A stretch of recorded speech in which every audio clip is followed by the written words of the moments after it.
बिस्मिल्लाहिर्रहमानिर्रहीम बिस्मिल्लाहिर्रहमानिर्रहीम अल्लाहुम्मा सल्लि अला मुहम्मदिन व आलि मोहम्मद। अस्सलाम वालेकुम सामईन नाज़रीन।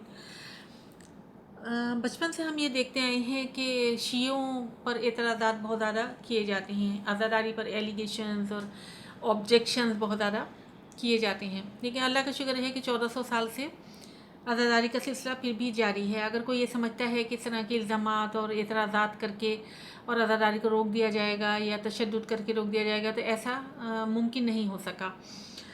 जो एतराज़ात शियों पर किए जाते हैं, उसमें एक शाम गरीबा के बारे में जो अजीब किस्म की बातें की जाती हैं, हमारे बच्चों को हरासा किया जाता है। आज मैं उसके बारे में थोड़ा सा गुफ्तगू करना पसंद करूँगी। तो असल में मसला ये है, एक मुहावरा जो है ना कि इंसान अपनी ऐनक से दूसरों को देखता है। तो ये इस तरह के लोग हैं कि जिनका अपना इखलाक व किरदार क्योंकि इतना अच्छा नहीं होता, उनकी सोच बहुत अच्छी नहीं होती, बल्कि बहुत ज़्यादा गलत सोच के मालिक अफराद होते हैं। तो वो इस तरह के एलिगेशन शियों पर करते हैं। हमें भी मालूम है कि हमारे अहले सुन्नत बरादरान जो हैं वो जुम्मे के दिन इनके यहाँ औरतें भी मस्जिदों में जाती हैं नमाज़ अदा करने, और मर्द भी जाते हैं। मैं कभी गई तो नहीं हूँ अहले सुन्नत की मसाजिद में, लेकिन मैंने सुना ज़रूर है। लेकिन हम क्योंकि एक पाकीज़ा सोच रखने वाले लोग हैं, हम एक अच्छे इखलाक व किरदार के मालिक हैं, तो हमें इस बात का बिल्कुल यकीन है कि हमारे अहले सुन्नत बरादरान के यहाँ ख़वातीन की नमाज़ की अलग जगह होती होगी और मर्दों की नमाज़ की जगह अलग होती होगी। इसी तरह से हरम काबा में जब लोग हज के लिए जाते हैं, उस वक्त भी मर्द और औरत एक ही जगह पर होते हैं। लेकिन ये इतनी मुक़द्दस मकामात हैं, इमाम बारगाह हों, मसाजिद हों, या हज का मौका हो, हरम काबा हो, ये इतने मुक़द्दस मकामात होते हैं कि यहाँ किसी के जहन में कोई गलत ख्याल ना आ सकता है, और ना किसी दूसरे के जहन में भी इन मुक़द्दस मकामात के बारे में कोई गलत ख्याल नहीं आ सकता, नहीं आना चाहिए। लेकिन जो ख़ुद अच्छे किरदार के लोग नहीं होते, अच्छी सोच के लोग नहीं होते, जिनके अपने इखलाक व किरदार अच्छे नहीं होते, वो हर मौके पर कीचड़ उछालने से बाज नहीं आते। ये दुश्मनाने अहले बैत होते हैं, जो कि क्योंकि शिया क्योंकि आले रसूल से मोहब्बत करते हैं, तो इन्हें सिर्फ ये बुग़्ज़ होता है शियों से, इसलिए ये शियों पर मुसलसल एतराज़ात की बौछार करते रहते हैं। मैं पहले भी अपने एक क्लिप में शियत पे होने वाले कुछ एतराज़ात का जवाब दे चुकी हूँ, और उसमें मैंने ये कहा था, शायद जिन लोगों ने सुना हो उन्हें याद हो, कि हमारे इबादत गाहों के दरवाज़े खुले होते हैं।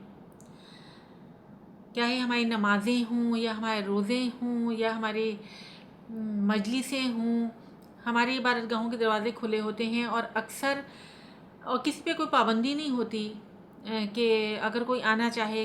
और अक्सर हमारे अहले सुन्नत बरादरान और ख़ाहरान जो कुछ अहले बैत की मोहब्बत दिल में रखते हैं और अच्छी सोच रखने वाले लोग हैं, वो मजालिस में हमारी आते भी हैं और शरीक भी होते हैं, हमारी नज़र नियाज के में शरीक होते हैं, और शाम गरीबा की मजलिस में भी शरीक होते हैं।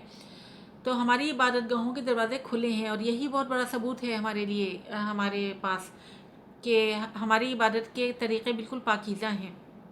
लेकिन गलत सोच रखने वाले लोगों की जहनों का बहरहाल किसी के पास कोई इलाज नहीं होता। और यहाँ मैं एक बात और डिफ़ाइन कर दूँ कि हम वो कौम हैं कि जो हम इन एतराज़ात से डरने वाले नहीं हैं। अगर कोई ये समझता है कि इस तरह के गलत किस्म के इल्ज़ामात लगा के शियों को आज़ादारी से रोक दिया जाएगा, तो ऐसा मुमकिन नहीं है। पिछले 1400 साल में सख्त से सख्त हालात में भी शियों ने आज़ादारी को जारी रखा है, और हमें इस बात पे फ़ख्र है कि हम वो उस कौम से ताल्लुक़ रखते हैं कि जो जनाब सैयदा सलामुल्लाह अलैहा की दुआ के नतीजे में पैदा हुई है। कि रिवायतों में लिखा है, एक रिवायत में लिखा है कि रसूल सल्लल्लाहु अलैहि वसल्लम जब इमाम हुसैन अलैहिस्सलाम की विलादत हुई है, और हमारे रसूल सल्लल्लाहु अलैहि वसल्लम ने इमाम हुसैन को अपने आगोश में लिया है, तो पहले आप मुस्कुराए थे, उसके बाद आप रोए थे। तो बीबी सैयदा ने जब सवाल किया कि बाबा, आप इस बच्चे को गोद में लेकर पहले मुस्कुराए और फिर आप रोए, तो रसूल सल्लल्लाहु अलैहि वसल्लम ने फरमाया कि मैं मुस्कुराया इसलिए था कि ये मेरे दीन को बचाएगा, और मैं रोया इसलिए हूँ कि 3 दिन का भूखा और प्यासा शहीद किया जाएगा।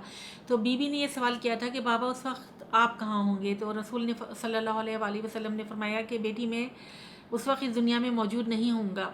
تو بی بی نے پوچھا کہ اور علی کہاں ہوں گے؟ تو رسول نے فرمایا کہ علی بھی اس دنیا میں نہیں ہوں گے۔ بی بی نے کہا کہ میں کہاں ہوں گی؟ تو رسول نے فرمایا کہ بیٹی تم بھی یہاں نہیں ہوگی اور حسن بھی اس دنیا میں موجود نہیں ہوگا۔ تو بی بی نے یہ سوال کیا تھا کہ بابا پہ میرے حسین کے مصائب پہ گریہ کون کرے گا؟ تو رسول صلی اللہ علیہ وآلہ وسلم نے ارشاد فرمایا کہ خدا ایک قوم ایسی پیدا کرے گا کہ جو قیامت تک تیرے حسین کے مصائب پہ گریہ کرے گی۔ اور بعض روایتوں میں یہ بھی لکھا ہے کہ بی بی سیدہ کو جب یہ معلوم ہوا کہ میرے بیٹے کو 3 دن کا بھوکا و پیاسا شہید کیا جائے گا، تو آپ نے یہ اور آپ کو یہ معلوم ہوا کہ اس وقت نہ تو رسول خدا اس دنیا میں ہوں گے، نہ جناب علی المرتضیٰ اس دنیا میں ہوں گے، نہ جناب سیدہ ہوں گی، نہ امام حسن اس دنیا میں ہوں گے۔ تو آپ نے یہ دعا کی تھی کہ اللہ ایک قوم ایسی پیدا فرما کہ جو قیامت تک میرے حسین پر گریہ کرے۔ تو یہ اس طرح کی روایات مستند کتابوں میں موجود ہیں۔ اور یہ ایک معجزہ بھی ہے کہ پچھلے 1400 سال سے عزاداری کا سلسلہ بہت سخت سے سخت حالات میں بھی چل رہا ہے، یعنی یہ دعائے سیدہ کا اعجاز ہے، اور ہمیں فخر ہے کہ ہم جناب سیدہ کی اس دعا کے نتیجے میں پیدا ہونے والی قوم ہیں، کہ اور ہم وہ قوم ہیں کہ جو ہم نواسۂ رسول سے محبت رکھتے ہیں، اور نواسۂ رسول کے ذکر کو ہم نے جاری رکھا ہوا ہے۔ ہم نے نواسۂ رسول کے ذکر کو ہم نے کبھی رکنے نہیں دیا۔ ہم محبان اہل بیت میں سے ہیں اور ہمیں اس بات پر فخر ہے، لہٰذا ہم ان غلط قسم کے الزامات سے، ایلیگیشن، آبجیکشن، ان چیزوں سے ڈرنے والی قوم نہیں ہے۔ نیکسٹ کلپ تک کے لیے اللہ حافظ۔